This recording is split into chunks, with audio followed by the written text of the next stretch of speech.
Straight Shooting Sports Talk, and I'm your host, Dujane Bland. Thank you for tuning in to another episode, and we're going to talk a little NFL, and we're going to talk about some of the changes that have been made around the league as far as the coaches and the coaching hires, and I'll give you my opinions on those. Then we're going to talk a little NBA. Golden State and Cleveland, two teams that feel that will be a rematch for the NBA Finals. We'll talk a little bit about that as well. Just to give you a breakdown of where you can get at us. First of all, you can get at me directly on Twitter at NotBland21. Not only can you get at us there, if you do not do Twitter, and not everybody does Twitter, you can get at me at our email address, straightshootingst@gmail.com. That's straightshootingst@gmail.com. And we'll be glad to get back to you, those of you who are with me on the social media networks, whether it's Facebook, Twitter, Instagram. It's NotBland21. Well, let's get at it. And as we look at the NFL, there are several changes coming down the pipes for several teams. And first and foremost, I'll talk about the now former San Diego Chargers, now Los Angeles Chargers. First of all, the logo was lazy. That's super lazy. It looks like the LA Dodgers logo with a lightning bolt through it. Lazy. I don't know if that's the final one, but that's not good.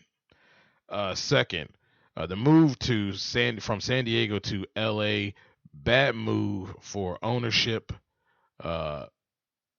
Absolutely bad move. And I understand the stadium is not in the best of working order. I understand that. But you just lost the whole entire city of San Diego. And the last time I checked, there aren't any Charger fans, or not very many, in Los Angeles.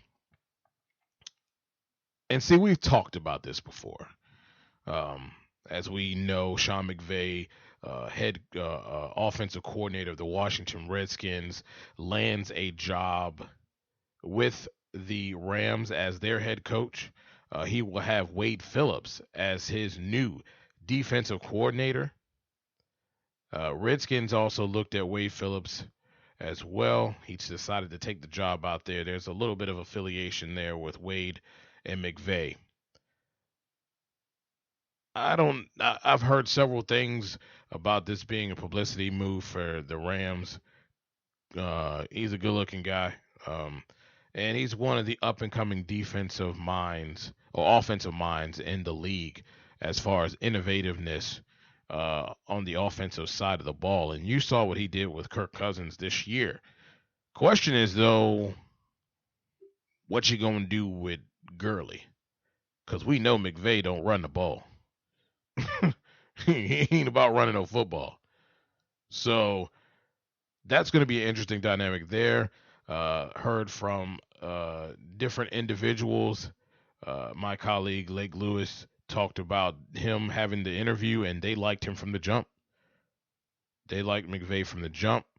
And hence he got a second interview, and boom, hired. Excellent stuff there for the Rams. They're going to have to do something. And again, to go along with the Chargers spiel, you got two teams in LA now. You both can't stink. Now, granted, I feel like the cupboard isn't empty for either one of those teams. I don't know about the quarterback situation there with the Rams. I'm not sold on Goff yet, but hey, we'll see what McVay can do and his staff can do with Goff, along with that running game. Of course, they need a few pieces out there. I would think they need a big play receiver. There's, Deshaun Jackson's out there. There's a correlation there. Would Deshaun want to go to L.A.? That might be an excellent move for them. And that's something, that we'll talk about as the offseason for these teams continues to roll on. But the cupboard's not empty for any of these teams. But let the truth be told. If you go out here and you're going to stink it up for the next 2 years, L.A. can find something else to do, man. I can have a hot dog on the beach. I can go to wine country. I can watch the Lakers, the Clippers. I can do so many other things. There's so much other stuff that's going on in LA besides watching two crappy scudge bucket football teams, if that's what it's going to be. Now, this could be an excellent coaching job for McVay. This could be a disaster for McVay. But like I said, both of these teams, cupboard's not empty. Got a lot of talent over there.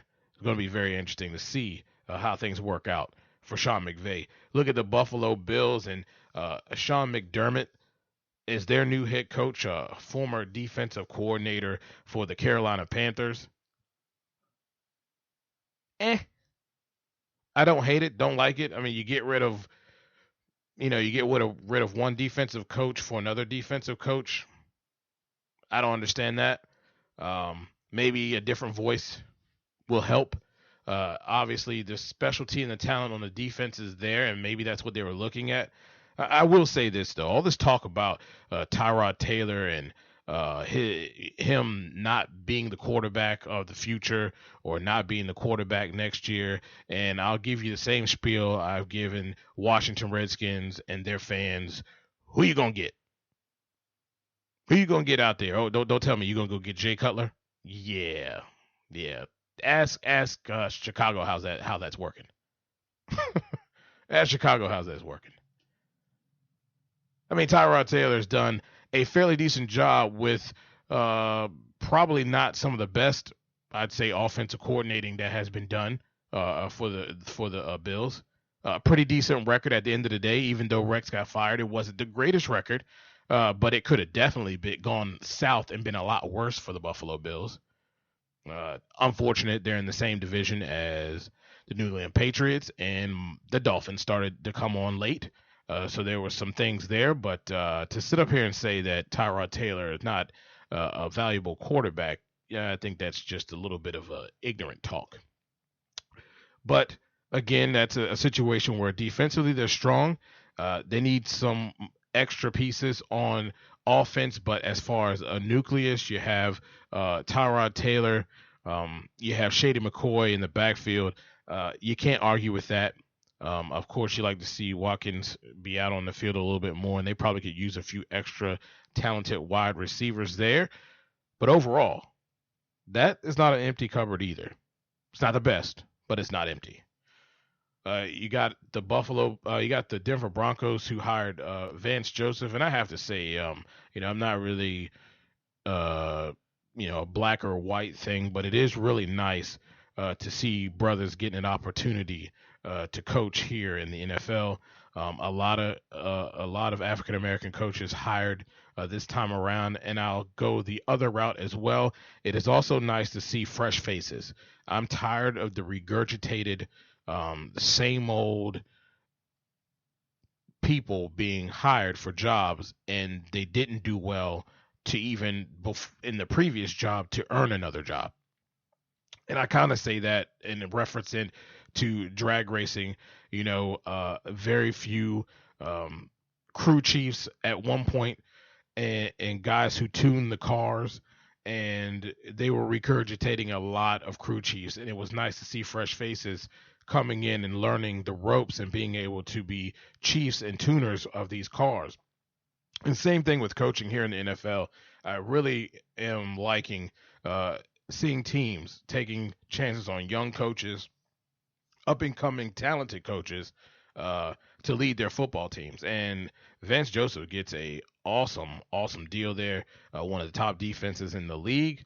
And hey, he's going to have an opportunity to challenge for a Super Bowl. Now we're just going to have to see how quarterback is going to work out there.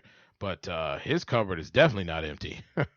The only question there is what we're going to do at quarterback, how we're going to make that quarterback better. But overall, a very good team, and it's nice to see Vance Joseph to get a job. He's done an excellent job, where he was as the Miami Dolphins defensive coordinator. Now, one that I've been looking at for the last couple of years is the Jacksonville Jaguars. They hired Doug Marrone. I don't think that's a splash. He was the interim coach or the interim head coach down the stretch there. Um, but I tell you what makes the difference here. What makes the difference is the hiring of Tom Coughlin to be the vice president of football operations, working alongside general manager Dave Crowell. I think this is an excellent move for the organization. Provide structure, provide someone a great football mind that has a very good understanding of how to put together and get men to work together and to play together for one common goal. And we've seen Tom Coughlin do that many a times with the New York Giants. He did it here with Mark Brunell, I believe. And here we are again, not in a coaching capacity. And I say I don't know if Coughlin has it in him to continue to coach, but this is a great spot for him. Doug Maroney can be under that tutelage, learn from Coughlin a lot. And I think this is what this team needs. They have a lot of talent over there, guys. And I know a lot of people are down on Blake Bortles right now. I really don't think that offensively, the structure was great to take advantage of what Bortles likes to do. They did pass a lot, did not run the ball very well, and did not run it enough in a lot of cases. Sometimes they were behind the 8 ball as well.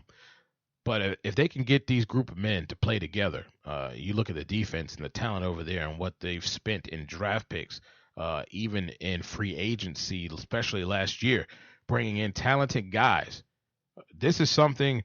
This is a team that is very talented and has underachieved. Maybe it's the voice in the locker room, and we talked about that last year, talking about how Gus Bradley had to do something. He had to do something, and the time was now, and that's why he's no longer there. And it looks like Doug is walking into he's walking into a great position here, despite what the records have shown over the last couple of years. But I say the X factor for the Jacksonville Jaguars is Tom Coughlin. They should be commended for making that hire and having that awesome football mind in their building. It's going to make a huge difference. It's going to reflect on Maroney as well. He can learn from it. And this team is going to be a team to watch. It's not a stout division. There's a lot of fluctuation there with all 4 teams there. And Jacksonville has an opportunity next year to contend for a title, for that division title. Now, it seems like the job that nobody wants, right? The San Francisco 49ers. Tom Cable, offensive line coach, has interviewed. They're talking, and there's been a lot of talk about Kyle Shanahan possibly being interested or them being interested in him. We know that Chip Kelly was part of that deal there and was fired. Look, Chip Kelly didn't do an excellent job, but it wasn't all on Chip. Let's be truthful with that. Do you really want this job? I mean, do you really want this job? I mean, embarrassing press conference by the general manager and owner of this team. And here we are. No coach. And really the cupboard's kind of empty here. And they performed well in certain aspects, don't get me wrong, but the cupboard is kind of empty here. And it's going to be a big job and a big task for anyone, but they just don't have the football minds above. So if you do hire a Kyle Shanahan, does Daddy Mike come in? That's an interesting thing. And look, Josh McDaniels was like, hey, I'm pulling my name out. I'm going to stay here in New England. All the other coaching spots have been filled, and I'm not taking that one. So I don't even know if Kyle leaves a potential NFC champion in the Atlanta Falcons to go to a situation that is in pretty rough shape right now, and ownership and general managers that have not done a good job of providing quality talent. Like I said, Chip Kelly didn't do an excellent job, but I'm going to sit here and say that Chip Kelly wasn't the problem last year. This is an organizational problem, a front office problem, not a coaching problem. And the Washington Redskins still in search of a defensive coordinator. Gus Bradley was on the list. Was thought that Wade Phillips might be a guy that would be interested, but a new name has popped up in Romeo Crennel, a guy who's basically, I think he's at the end of his contract. There hasn't been any talks of whether he's getting a contract extension or getting a new contract, but could be a guy that the Redskins could talk to and has done excellent jobs with defenses, probably on the level of a Wade Phillips as far as a defensive coordinator, and done a good job at times with little. But the Redskins have got to fill this position, and they also have an offensive coordinator position to fill, which offensive line coach could be the guy. I really, for Redskins fans' sakes, hope that's not the case. But they have to get these positions filled, and hopefully fast, because the quality people are falling off the board there. So a lot of moves going on in the NFL. A lot of moves. I think some quality moves. Oh, and not to mention that the San Diego, Los Angeles Chargers, they also hired themselves a coach as well, hiring Bill's offensive coordinator or interim offensive coordinator at the time, Anthony Lynn, to a 4-year deal. And again, he's not walking into a terrible situation. Lots of talent over there. You have Phillip Rivers as your quarterback. Hopefully he's not too ticked, and it's being said that he's not going to demand a trade because he didn't want to go to L.A. He made that clear last year. So he's walking into a situation where young defense, quality defense, and has a lot of offensive talent as well, and a potential Hall of Fame quarterback in Phillip Rivers at the helm. So lots of moves in the NFL, and we'll just keep our eyes open to anything that keeps turning around or comes up. And later on this week, we'll start talking about these championship games and breaking them down for you. And now we get over to the NBA, where the Golden State Warriors and the Cleveland Cavaliers met again, and Golden State gave them a 30-point walloping. And this is what LeBron James had to say about it.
And that it does. They do have a lot of weapons.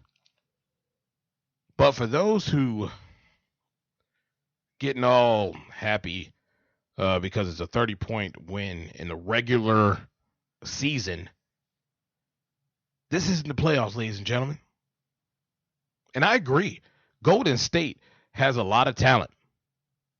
He named it all. But in the big moment, Steph Curry, cook 'em up Curry from 3, MIA. Klay Thompson, MIA. And if Draymond can't control his attitude, he's probably going to be out of game because he can't keep it together and he gets technicals and gets suspended.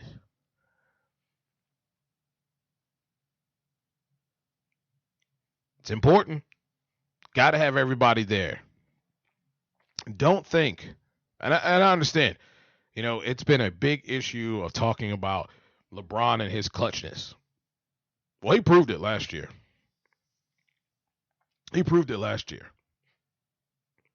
And I know a lot of people say Draymond's there, they probably don't win. I don't know. Kyrie Irving and LeBron really brought the Heat in the finals. And that's where it's important. I mean, all this regular season stuff, this is the same team that set a record and then took a dump in the middle of the court in the biggest moment at the biggest time on the biggest stage. Now I understand they got some new pieces over there and Kevin Durant. Understand. They're kind of reloaded, and he provides not only the ability to shoot a three, but he can take you off the dribble and crash the basket. But like the old saying goes, you live by the 3, you die by the 3. And last year, that's exactly what happened. They died by the 3. Curry couldn't get it going. Klay Thompson couldn't get a level of consistency from outside. And then coupled with, Draymond going Draymond at times and getting suspended for that game, that was important. They need every piece to be able to beat the Cleveland Cavaliers. And think about it, they're going through the West. And we had this conversation before. They're going through the West, so they're having to take games to 5 and 6 games while Cleveland's potentially sweeping their opponents, getting plenty of rest coming into the NBA Finals. Hypothetically. Because they have to play the games, obviously. So, if they do meet in the finals again, the more well-rested team is going to be Cleveland. They have the road of less resistance. It's going to be very, very good game, but tough game. And I still think Cleveland can win. And I still think Cleveland does win, even if they have a rematch. That's even with Kevin Durant. Because Kevin Durant can't do it by himself. Steph Curry can't do it by himself. Klay Thompson can't do it by himself. You name the person, and they can't do it by themselves. They work collectively. And Cleveland just flat out punches you in the gut and punches you in the gut over and over and over again. They beat you inside out. They're physical inside. They take the ball inside, and Kyrie Irving has been amazing, was amazing last year in the finals. So really, honestly, I don't think there's much to take away from this game. Nice, they beat him by 30, but it's regular season. We'll see that if that can be done in 7 games in the NBA Finals if they get there.